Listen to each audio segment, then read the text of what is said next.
주님이 시키시면 네 하고 하는 것도 필요하거든요. 그 바락이 하나님이 시켰으면 그냥 가면 좋은데 드보라를 기대했지 않습니까? 그래서 결정타를 못 날렸습니다. 그냥 믿고 가면 되는데 술 한 잔, 담배 한 가지가 숨은 허물이 될 수도 있습니다. 그것 때문에 다른 사람이 구원받는데 장애될 수도 있잖아요. 교제에 드문드문 빠지는 게 숨은 허물이 될 수도 있습니다. 한두 번 빠지는 것이 그게 숨은 허물이 될 수도 있어요. 형제자매들의 티를 보는 것이 숨은 허물이 될 수도 있습니다. 뒤에서 험담하는 것이 숨은 허물이 될 수 있잖아요. 뒤에서 교회를 판단하는 것이 숨은 허물이 될 수 있습니다. 기도해야 될 텐데 기도하지 않고 판단하는 것이 숨은 허물이 될 수도 있잖아요. 생각 없이 내뱉은 말이 숨은 허물이 될 수도 있습니다.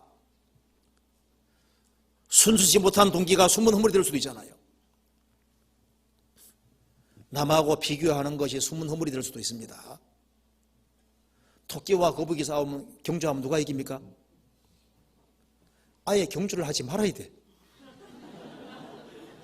산에서 토끼는 산에서 경주하자고 거북이는 바다에서 경주하자고 해야 되는 게 맞잖아요. 서로 영역이 달라요. 지체도 다 다르거든요. 내가 꼭 남들처럼 될 필요가 없잖아요. 자기 받은 달란트 범위 안에서 자기가 자기 할 걸 최선 다해서 하면 되거든요. 저도 보면요, 어떤 사람 보면 너무너무 잘하는 사람들 많아. 근데 나는 그런 걸 못합니다. 어떤 사람 보면은 내가 못하는 부분을 너무 잘하는 거예요. 달란트하고 재능이 다 다르게 되어 있습니다. 그걸 비교할 필요가 없는데 자꾸 비교하는 것이 허물이 될 수도 있습니다. 원래 다 다르게 지원받았습니다. 사람마다 달라요. 그리고 목소리 톤과 억양 자체가 그게 잘못하면 숨은 허물이 될 수도 있습니다. 가정에서 목소리 톤만 좀 낮추어도 가정의 평화가 쫙 주어지고, 그죠? 대인관계 속에서 목소리만 좀 낮추어도 이것이, 그런데 그 말을 함부로 하는 톤, 이것이 우리도 모르는 사이에 잘못하면 허물이 될 수도 있는 거예요. 숨은 허물이 들어올 수도 있습니다. 그렇잖아요. 그러니까 우리가 생각지도 못하는 숨은 허물이 들어올 수 있는데요. 이걸 성경 가까이 하면은 그걸 잡아낼 수 있게 되는 거예요. 감사치 않는 것이 숨은 허물이 될 수도 있습니다. 불평하는 마음을 딱 두면 그게 나중에 허물이 될 수 있는 거예요. 불만을 딱 가지고 있으면요, 그게 나중에 화근이 될 수 있습니다. 그러니까 숨은 허물이 나타나면 어떻게 되야 됩니까? 처음부터 그냥 확 없애버려야 되는 거예요. 성경에서 말씀하기를 침방에서라도 왕을 저주하지 말라고 했습니다. 그러니까 중심에서라도 형제자매를 판단하고, 그리고 교회를 판단하는 이런 것은 중심의 솔로 그냥 싹 없애버려야 되는 거예요. 동기의 순수성은 아주 중요한 겁니다.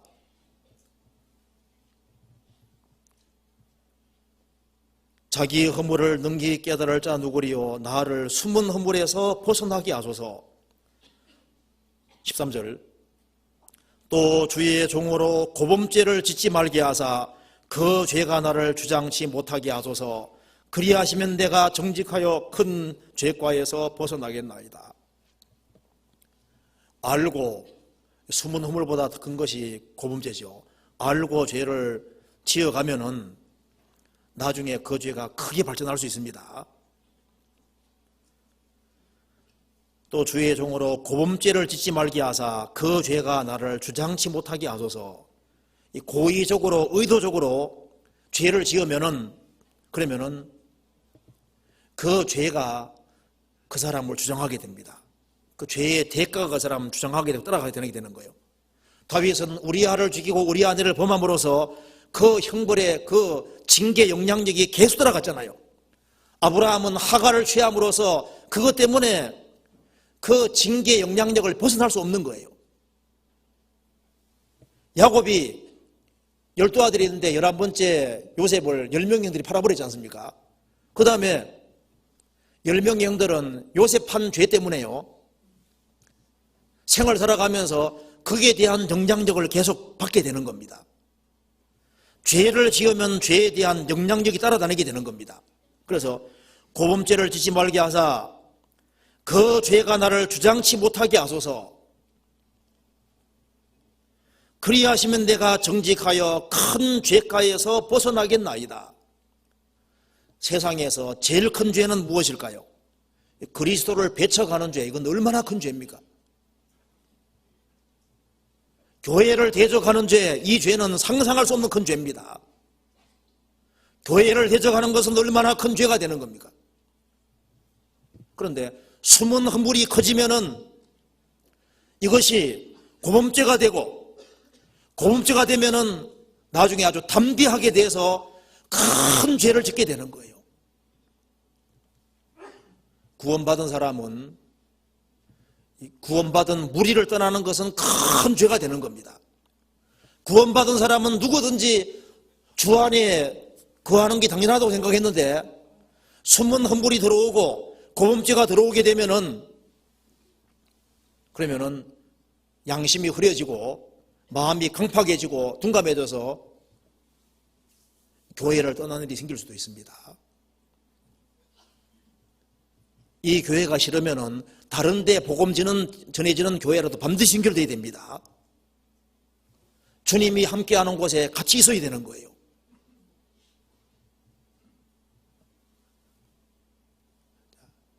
전도하지 않는, 기도하지 않는 것도 큰 죄가 되는 겁니다. 왜 기도하지 않냐면 숨은 허물이 들어오고 죄가 주장하게 되고, 이 죄가 들어오면은 기도가 안 되는 거예요. 기도하지 않는 사람은 자기의 주장과 방법대로 살겠다는 사람입니다. 하나님 없이도 잘 살 수 있겠다는 사람인 겁니다. 전도하지 않는 것은 큰 죄가 되는 겁니다. 내가 정직하여 큰 죄가에서 벗어나겠나이다. 내가 구원받을 때는 나를 통해서 30명, 60명, 100명이 구원받도록 되어 있는 겁니다. 우리가 올해 하나님의 날로서 정말 희생하고 수고하기를 각오하면은 우리 통해서 더 많은 사람들이 구원받는 것을 경험할 수도 있을 겁니다.